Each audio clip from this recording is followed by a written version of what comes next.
let me talk first, Brandon, before you get too excited there. Oh, are we going to start? Oh, my gosh. My bad. Well, everyone, hello, Brandon Missler.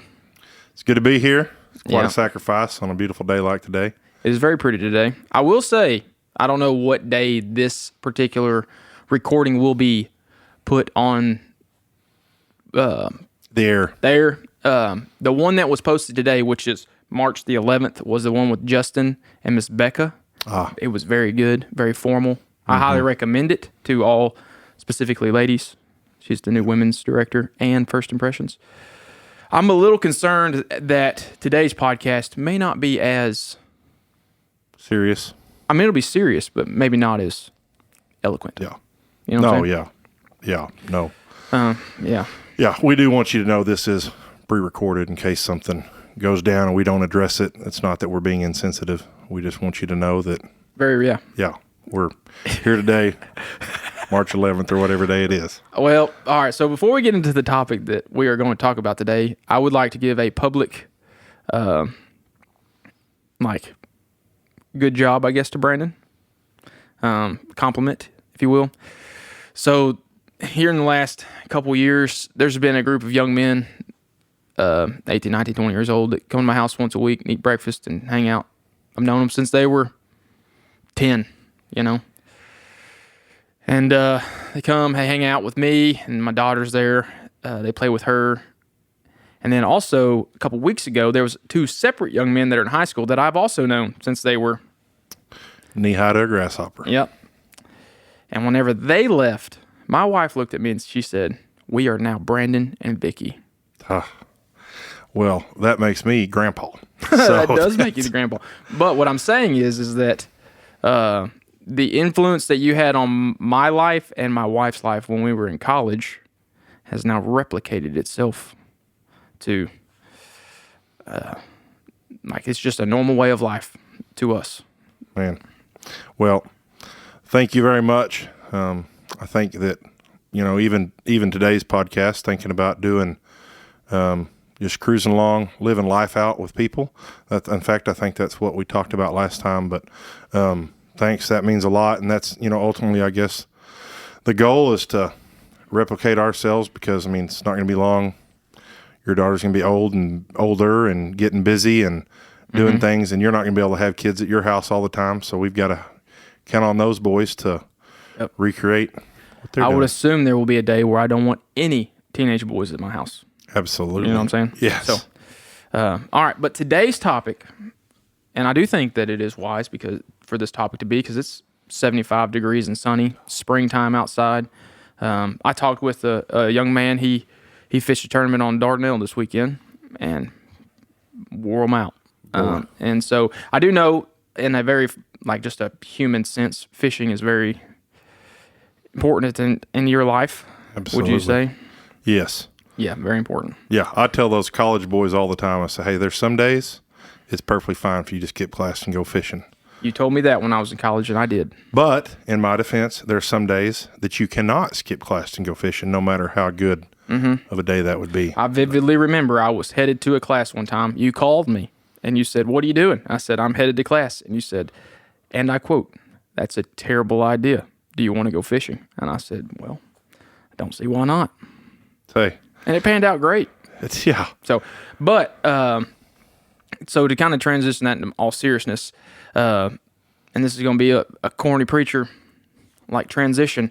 Jesus does make it very clear to his disciples. He says, he's talking to these guys that fish professionally. They fish for their dad's business, and this is how they make their living. And he looks at them and says, "If you follow me, I will make you fishers of men." So understanding their vernacular, the way they live their life, and how the way they fished was literally the means of them living. And he says, "I'm going to change the means in which you live your life." Total transformation of how you're going to choose to live your life. And it's going to go from something that you think is going to sustain you for another day to something that's going to sustain something for eternity. So, and I'm a benefit from you living your life that way. But just the average person, what does that look like? How do I even begin living my life that way? Well, I think one of the coolest things that I love about that kind of analogy being fishers of men, I said the first step with anybody in their relationship with Jesus Christ is going to be some form of an experience with the gospel. And so I don't know, I didn't read up on all the stats, but the average person hears it more than once. There's very few people you're going to walk up to and say, have you ever heard about Jesus Christ? And they're going to say, no, tell me about it. Okay, I want to follow that, which I've never heard about, and we're going to move on. So there's multiple connections, multiple different, maybe even methods in which we reach out to people. And so one of the things that I've loved about that correlation, and something that I've always tried to mimic, is one thing about fishing is that I cannot force the fish to bite. Okay, that's called snagging, and that's illegal. Okay, especially on game fish. There's certain fish, I don't want to get into the weeds of this, there are certain fish you can snag, but the reality is most of the fish that you're going to be wanting to eat, you cannot just go snag. That would be forcing the fish. So basically what this means is then it is our job to create a presentation when we're fishing. We'll just start there.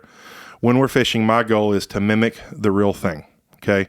So, I want to create presentations that are attractive to that fish. Okay. Even still then, that fish may not eat my lure. I can't tell you the number of times I've had fish follow my lure all the way to the boat. They're curious.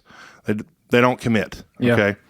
I can also give a number of examples of how many times that didn't happen to me. They actually bit my lure and they didn't bite yours, but you can keep going. Well, yes. Yeah.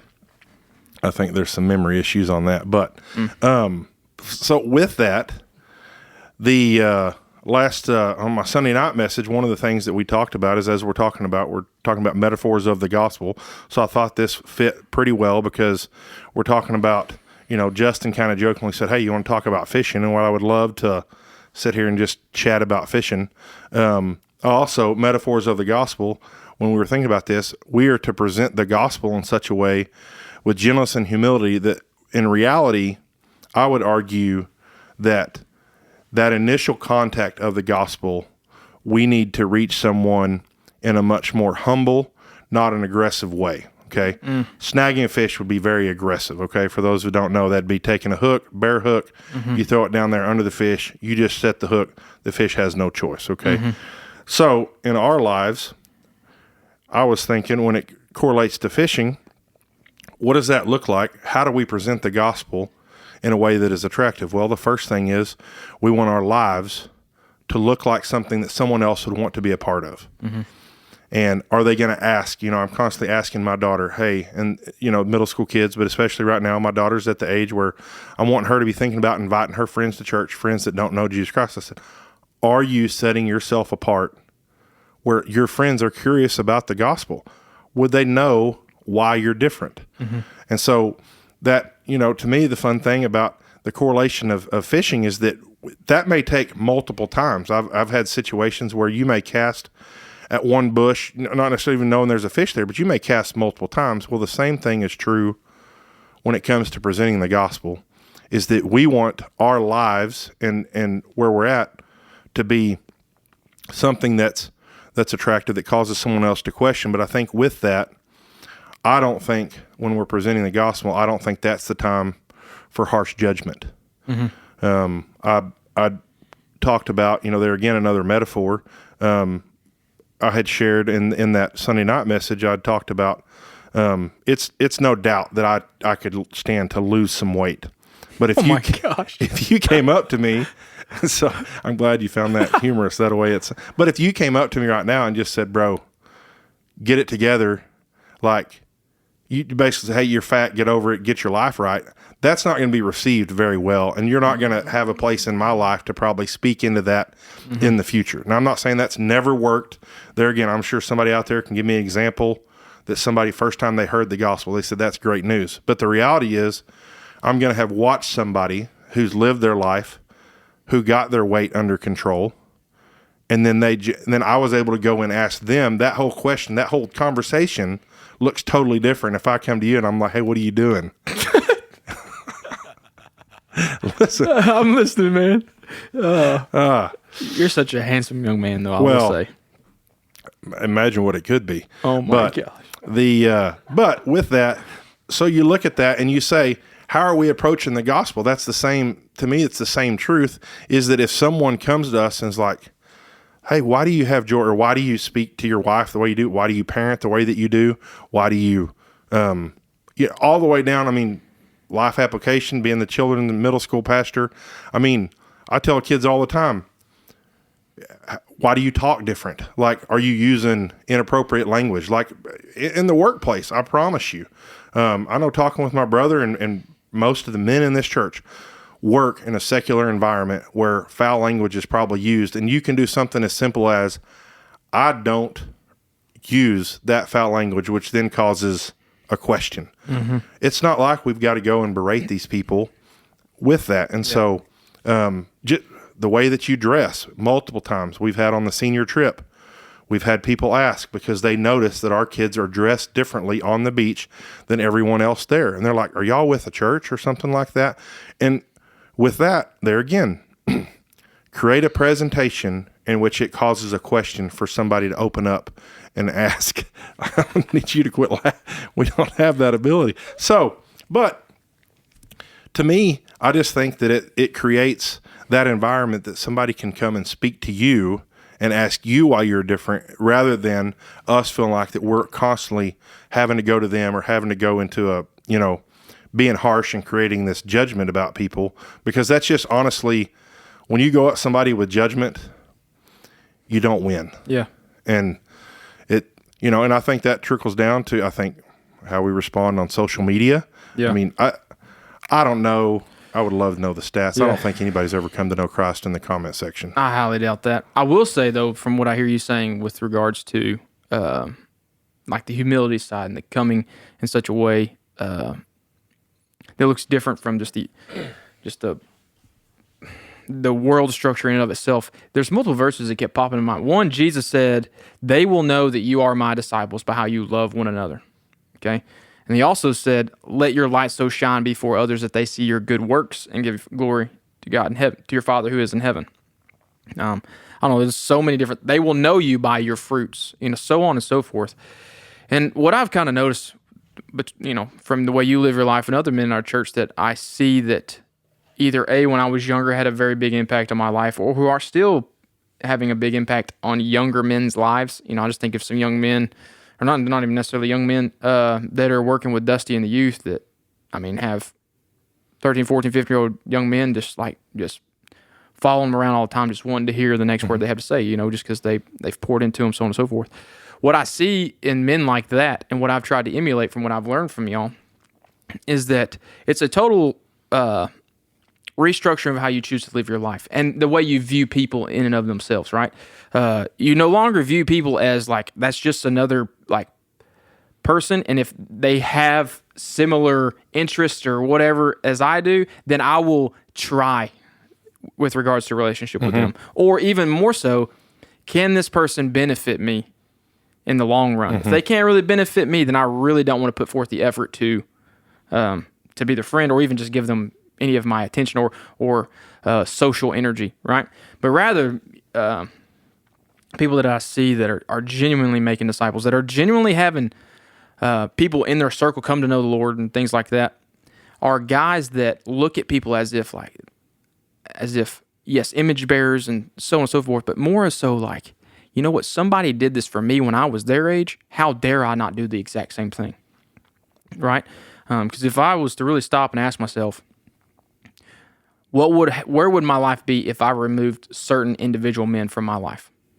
Like if they never would have been there to begin with, where would I have ended up? Like, I don't believe that I would be where I'm at today, specifically, whether it be working here at the church or even just in the sanctification process. I don't think I'd be where I'm at today.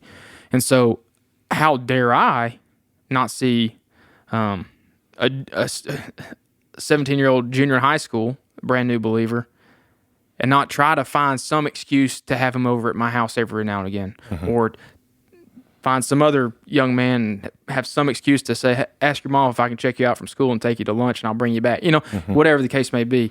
How dare I not do something like that? I would argue that would be disobedient on my behalf, right? Very selfish. And even still, not even like if someone listening to this is like, man, I haven't done anything like that before. I'm not saying that you in and of yourself have just been blatantly disobedient or whatever the case may be, but rather the challenge would be, how are you viewing other people? Are you like, man, if I was to put myself out there to pour into someone else, or even to try to reach a family member or a friend for the sake of the gospel, like, man, that's going to be really inconvenient, or I don't have the time to do it, or whatever the case may be, then I would ask yourself, like, well, how important is all the things in your life going on right now? Like, what could you just not add someone in to do it with you with? You know what I'm saying? Yeah. Like a couple weeks ago, I pulled a you, and because there was several chores you needed done when I was in college that when I showed up, I was like, you really didn't need my help on this. You know what I'm saying? Like, you could have very much so handled this by yourself. Mm-hmm. I needed something done at my house, and I was like, oh, I'll just do it by myself. And my wife was like, well, why don't you invite these two young men? Mm-hmm. We'll buy them dinner. They can hang out for a while. It took us 10 minutes to do whatever we needed to do, and they were at my house for 3 hours, right? And that all happened because that's what happened to, that's what y'all did to us, you know?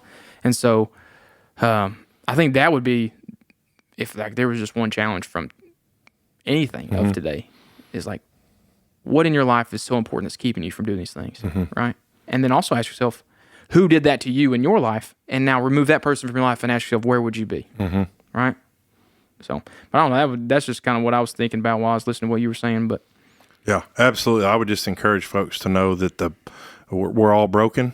Yeah. We're all sinful. I would argue that a lot of the things that we have learned and the kids that I've had share with me throughout life have some of the biggest growth has happened during trying moments for myself and watching how I respond. It's very easy. We all put on a show every Sunday. Let's just be honest. That's not how I dress normally. That's not how I act normally. I mean, especially, I do a little better probably than most because I work at a church, but that also, I think a lot of people are scared that if they put themselves out there, that's going to create themselves to be vulnerable, and somebody might see them, or they may not know, they may see them for who they really are.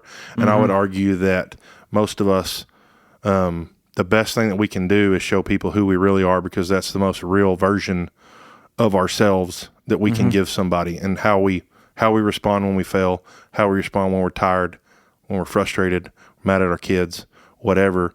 Live that out in front of somebody else, and all of a sudden it gives that encouragement, and being able to go back and tell somebody, hey, my bad, I dropped the ball on this. I mean, man, hearing somebody apologize for how they responded, that takes a big person to be able to do that. And so just live life out in front of people who exist. So here's a challenging question. So we're in some of our life groups here, we're going through the book of Acts, right? And this Sunday is Acts chapter 5, where Ananias and Sapphira, right? I think that's their words. It's a husband and wife. It kind of up to that point, the end of chapter 4, that's where Barnabas sells some land and brings the money to the church to kind of just help with what was going on there. Because you got to remember, all these people have come to Jerusalem for the Pentecost celebration, and all these Jews from all over the Roman Empire are there. And so now they're all these brand new Christians, and there's thousands of them all of a sudden. So they're kind of like helping each other out, doing what they can to.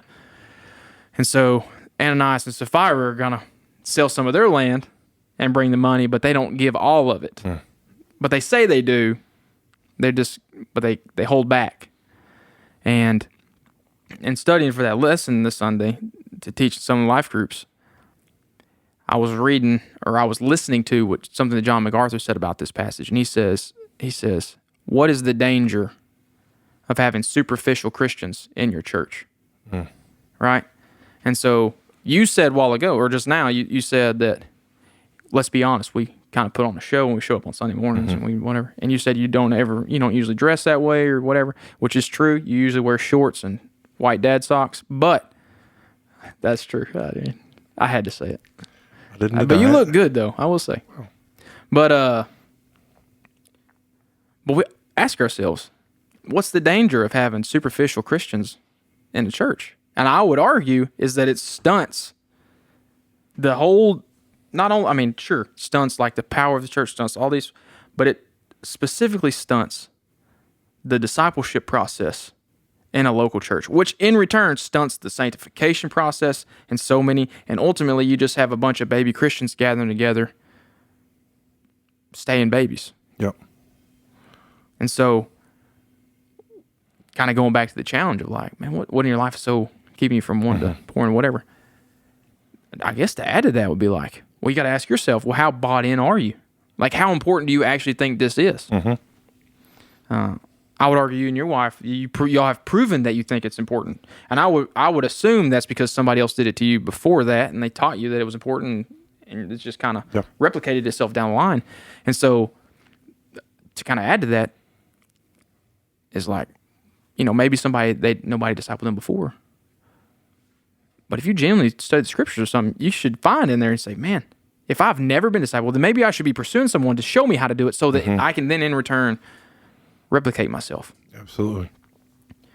And so to kind of add to that, yes, the question is what's the danger of having superficial Christians in your church? Who taught you how to do this?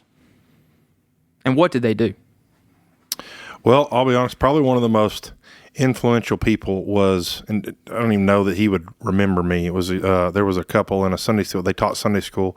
Jason and Michelle Allen. Jason was a quarterback for the Arkansas Razorbacks way back, like in the early '90s, and then his wife Michelle apparently was a cheerleader. And all I remember about them was that they were cool people who loved Jesus. I don't remember a whole lot about what they told me. I don't remember. I just know that I said, I want to be at least that. At that point in my life, I don't know that I'd been called to, full-time ministry. Yeah. And I knew I always wanted to be that Sunday school teacher at least. Yeah. And so for me, it's just a matter of people who mimic that life. And then I would say the rest of it has just been kind of a trickle down. I mean, obviously, watching how my parents handled things, watching, different stuff. But I think a big thing is that we have to be careful that we don't feel, I think a lot of times people feel so intimidated that, I'm going to have to take on this disciple and I am responsible for teaching them all these things.